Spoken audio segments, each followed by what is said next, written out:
Let's take a look at what you're doing this week. We are in week 5 and we're looking at community diversity, and we're also working on biological communication. So you have your overview and your weekly objectives and your weekly activities. In your learning materials, you'll have your brief lecture, and then you have several things. One is skills-based, which is looking at how to communicate in science, also how to give constructive feedback, because we are going to be asking you this week to give feedback to your peers. From the conceptual side, we have a couple of things here. One is a reading from a classic paper by Simberloff and Wilson. This is a paper that discusses island biogeography theory, and we can relate island biogeography theory to conservation and looking at what happens when you reduce the size of a habitat, what happens to species diversity. We can also look at what happens when you have patches of habitat that get spread far apart because they act like islands. And then you also have a short video here about island biogeography. Once you complete those, your first assignment is an assignment on island biogeography. It is a simulation. So you're going to read that paper. You can read through the material here, and you will follow these procedures using this link here, the virtual biology lab. One of the things that island biogeography says is that if you have islands of different sizes, larger islands will have more species on them than smaller islands. And that's what we see here. If we plot log of island size and log of species number, we see a nice linear relationship. It's only linear because it's a log-log plot. But still, as we see, as the size of the island increases, we get more species. The number of species that we find on any island is going to be a trade-off between the number of species that arrive on the island. So we see here in this red, we're looking at arriving on the island. And then we're also looking at organisms going extinct on the island. So at any point in time, how many species do we have on the island? Well, how many got there, assuming there were 0 to begin with? How many migrated out to that island? But then how many also went extinct after they did that? So the difference between those two things would be the number of species that we find on that island. We have these two processes going on, but the other thing that's happening is that islands can be different sizes, and they can also be different distances from the mainland. And so they took those two basic ideas of the colonization, species making it to the island, and extinction, losing species on the island, and they looked at how those would differ for large and small islands or near and distant islands. So if we just look at the effect of island size, we can see two different islands here. So this is our extinction rate curve. And we can see that the extinction rate is faster. It's going up more quickly on a small island than a large island. And that's because there's fewer resources on that small island. So extinction rate's going to be a little bit higher.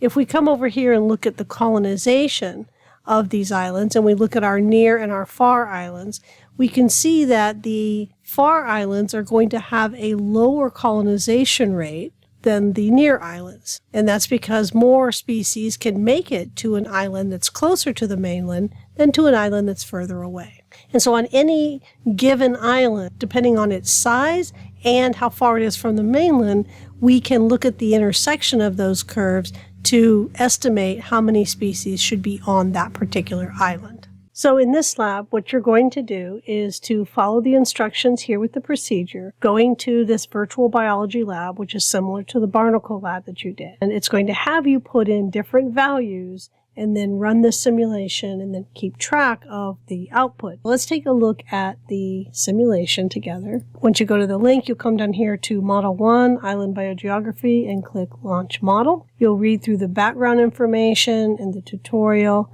and then eventually you will run the experiments. The data that you have in the tables in your handout, you would put into these areas here. It's asking you to do this for mammals, so you want to make sure you change the organism. It's asking you to change the island sizes, then the island distances, and then it's also asking you to put in a mortality. The handout says 0.7. I'm assuming that's a typo and that it should be 0.07 because this does not ever let you go up to 7. The highest it lets you go is 0.11.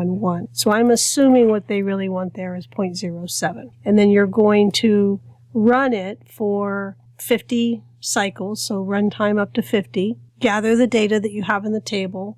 What I did was just took a screenshot every time. So I do it for 50 at the end. I take a screenshot of that, do it another 50. So what you're going to have here is 3 different experiments. Your first one is asking you to look at the effect of island size. You're going to put them both at the same distance, but you're going to have 2 different size islands here.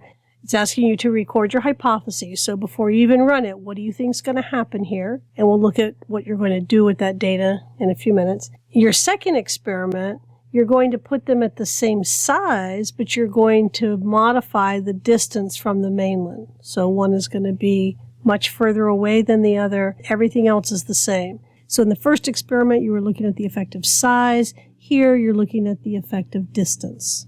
And then the last one it's asking you to do here is to design your own experiment. Think of some hypothesis you might have that you could test using this simulation and come up with a hypothesis, set up your experiment, put your values in, and run it just like you did the other 2, but modifying your values based on whatever your hypothesis is.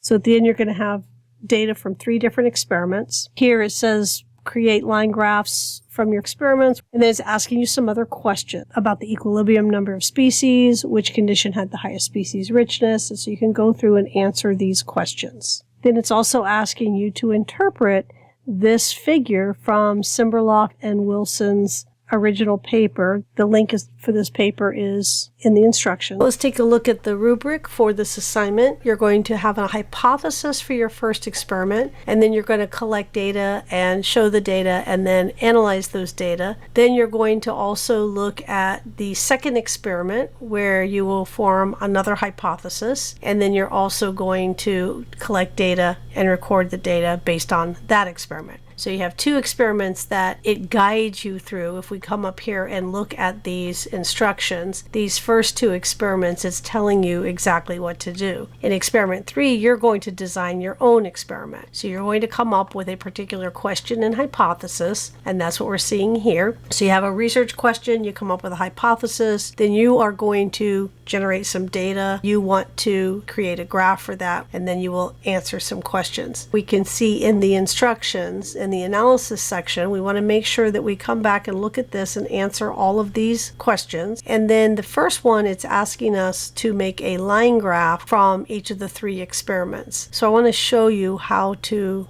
do those line graphs. Here's a pretend data set. Here's our run time. So we're doing it every 50. So how many individual animals did I find on island 1 and how many different species did I find on island 1? And then the same thing for island 2. So what I'm going to do is just grab my numbers. So I've got my numbers from time, number of individuals in island 1, number of individuals in island 2. So I'm going to plot number of species and number of individuals separately. We can come in here and select this scatter with smooth lines and markers. If we click inside the chart, we can come over here to quick layout. I'm going to pick the first one. So my x-axis is runtime, and my y-axis on this one is the number of individuals. And remember we said before we're going to get rid of that chart title because we don't typically see those when we see publications. We're also going to get rid of those lines by clicking on it, highlighting it, and then backspace, because we also don't tend to see those in most publications. We don't want this to say series 1 and 2. That doesn't mean anything. We're going to click on that orange graph and select data. And my titles are actually right here where it says series 1 and series 2. So series 1, if you'll notice, is the blue.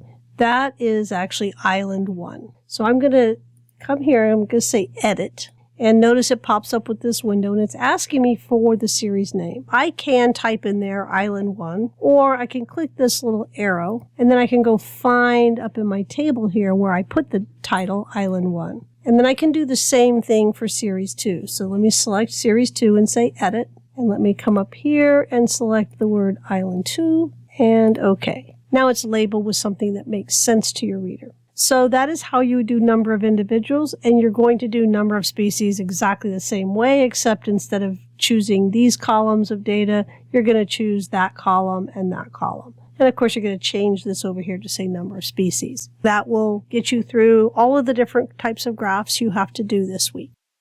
Your final assignment this week is a discussion where you will post a presentation and then you will also respond to 2 other students' presentations. What it's asking you to do is to go back through any of the labs where you've had to analyze data and create a graph from those data. And it wants you to give a presentation about that. So you're going to have 3 slides. Your first one is going to be a hypothesis with a supporting image. And then your second one is going to be your figure with a caption on it. And you can explain that figure. And then in your last one, you draw conclusions. Make sure you answer the question, do these data support my original hypothesis or not? And then explain that. Make sure you relate that back to your original hypothesis.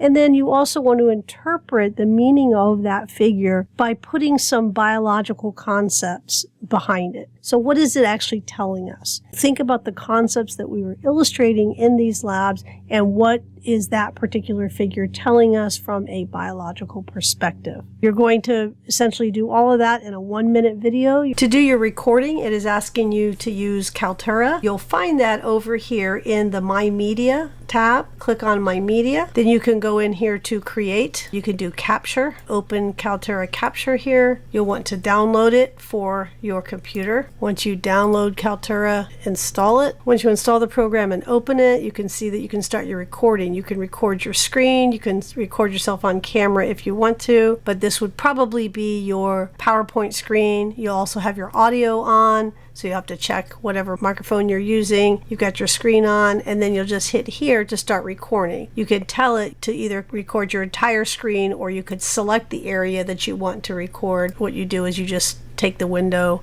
and select whatever area. Let's say this is my PowerPoint screen. I can confirm that. And then I just would hit this red button to start the recording. It would be recording my screen. It would be recording my voice. Once you finish it, it'll ask you if you want to save and upload. So you will do that. And so now my recording is in Unity in Canvas. So I should be able to go find it. So now if I come back over to my Canvas, I ought to be able to go into my media and I ought to see the one that I just recorded. And then we can attach that. We can put that into our assignment. So you want it to be very brief, very concise, and then respond to 2 peers. So you're going to watch their recorded presentations. You're going to review this link here that tells you how to give good constructive feedback, and then you're going to provide feedback on these items. And that gets you to the end of the week and the end of the semester. If you have any questions as you're doing this lab, please don't hesitate to contact me.